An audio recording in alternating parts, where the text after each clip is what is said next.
Hello all. What you're about to see is a pilot for something new and interesting that I want to try on the channel. I understand how there are some people who do not want to just see gaming videos from YouTube channels, so as a result, I'm going to be trying out some more commentary style videos. And this is going to be essentially a pilot for a new series of commentary videos that I hope to do in the future. If y'all enjoy it, I'll do more. If you don't, we won't do more. Simple as that. With that out of the way, onto the video. HO gauge trains are 1/87th scale. N gauge are 1/160th scale. And that brings us to Z gauge at a, you could easily swallow it, don't ask how I know, 1 to 220. I'm sorry, I have to ask. When I was 5, I ingested a Z gauge locomotive. I spent the next 3 days saying, I think I can pass it, I think I can pass it, I think I can pass What is it about trains that you like so much?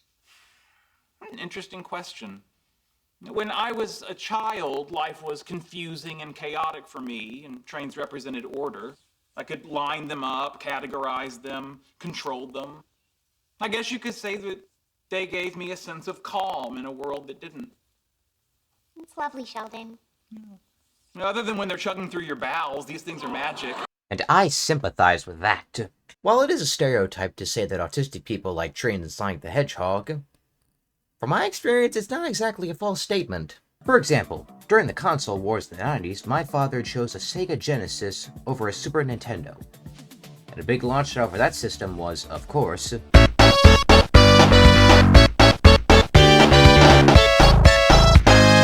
and that same love of the blue blur is carried on in me. I mean, look at my room. It's fucking blue. And then look at this. Look at my chair. It's the same fucking color as Shadow the Hedgehog. But there's another thing I have a small special interest in, and that's trains. One specific train in particular. One that holds a special place in my heart, as well as my DVD collection.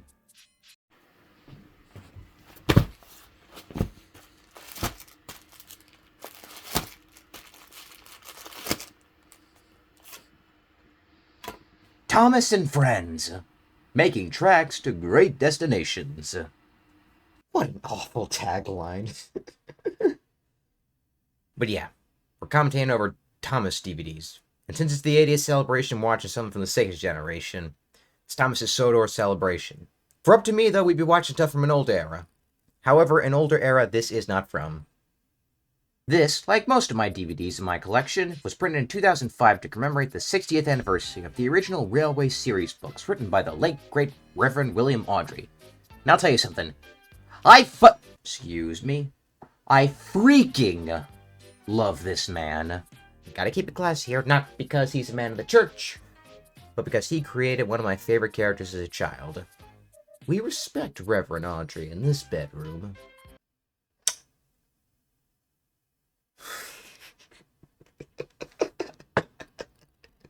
Why did I do that? This thing's been in my family for like 16 years now.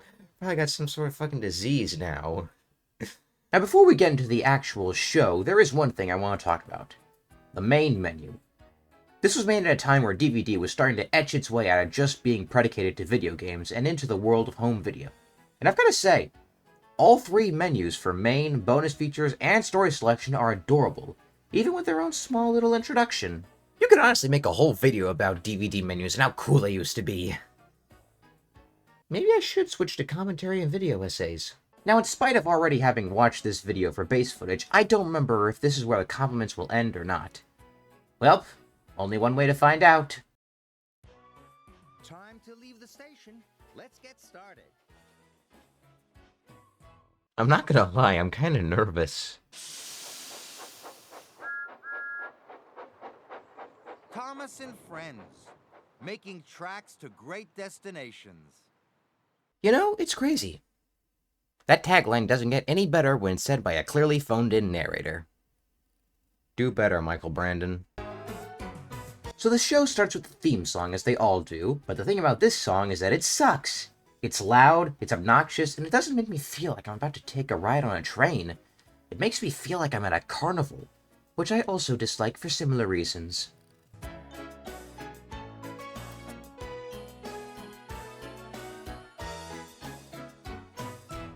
I hate to say it, but if the rest of the show's like this, I'm not gonna be happy. The island of Sodor is surrounded. So after that crappy theme song, we're greeted by a cute little map of the island of Sodor that looks like something you'd see on an Xbox 360 game. All the while, Michael Brandon narrates like he's trying not to fall asleep. Where the birds sing. There are windmills and a coal mine. I can't even say that he ruined my childhood because he was, in fact, my childhood. I'm only now realizing that he sucked now that I'm an adult. Who's that puffing down the track? What? I have no idea, Michael Brandon. Who do you think could fucking be? It's Thomas. No. Hello. You don't see. Welcome to the island of Sodor.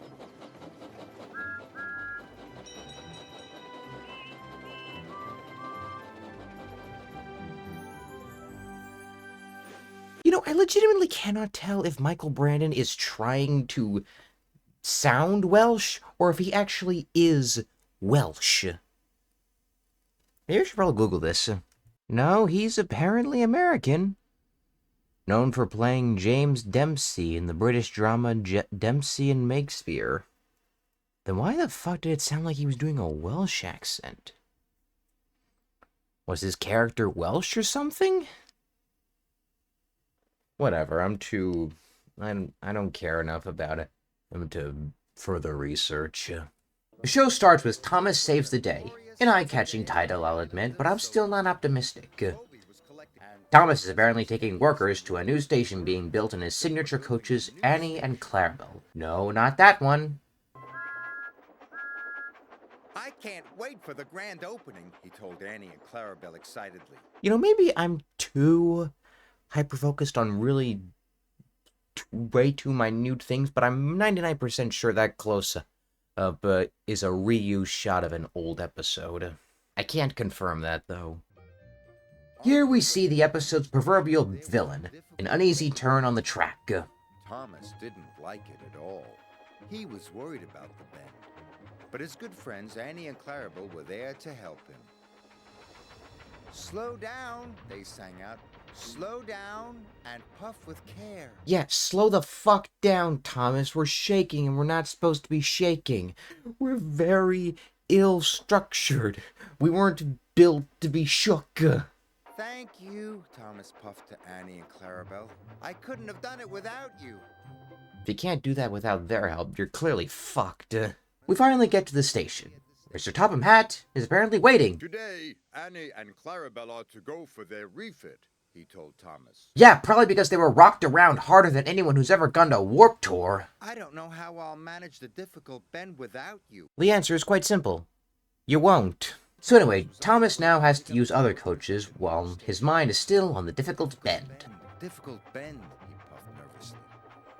The difficult bend came nearer and nearer, so Thomas went faster and faster. The coaches rattled and shook. Well, this isn't going to end well. Soon be over, Thomas said to himself. And soon it was.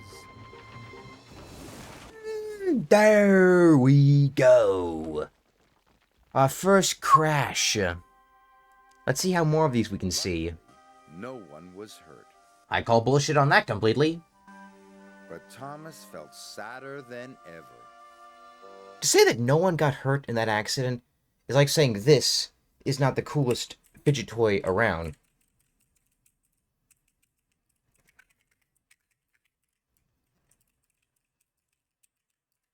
It's just not possible. I can't go around the difficult bend. I'm not a useful engine without Annie and Clarabelle. You are a really useful engine, said Harvey, and a jolly good friend. How kind of Harvey. Puffed away. Sodor's fucking Quasimodo. That engine is a complete freak of nature. Let us be perfectly real here. So after being helped out of his mess by Harvey, Thomas decides to go back to the sheds before seeing some runaway trucks headed for the new station. Cinders and ashes. Oh my god. Wasn't expecting that. What is that face? It looks like a weird, scared, pouty lip thing. I don't even know how you can make that mouth shape with your face. I don't even think I have enough elasticity in my mouth to try to make that face. Let me try it.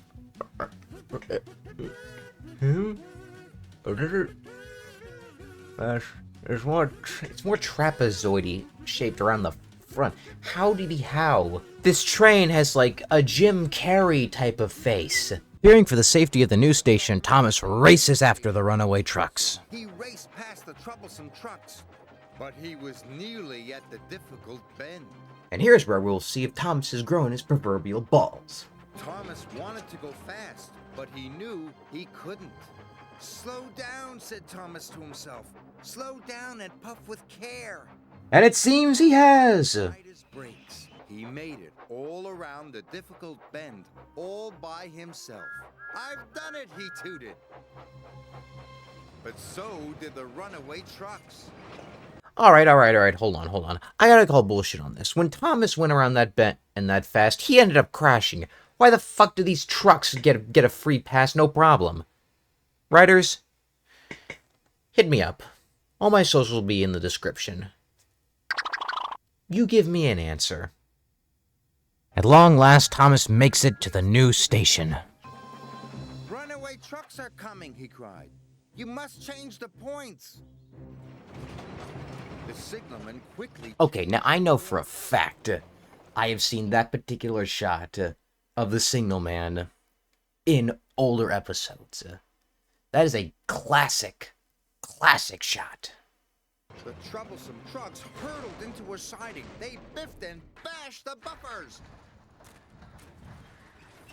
Oh my, I think they're dead. But the station was safe.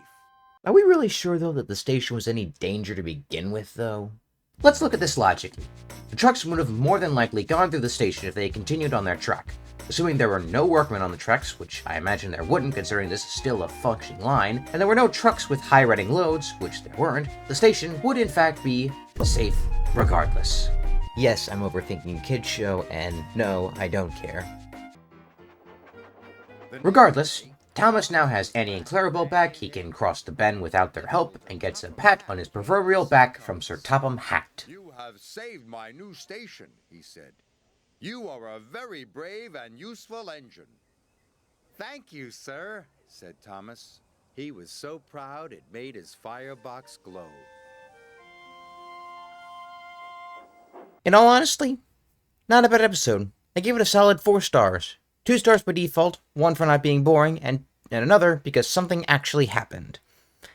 On to the next episode. But only if you enjoy. That's the one stipulation you gotta enjoy. If you want more of these commentary videos, and this goes for any and all commentary videos. I'll do more if you enjoy this one, alright? Only stipulation. You gotta enjoy it. Alright, that's it. Thank you. Thanks for watching.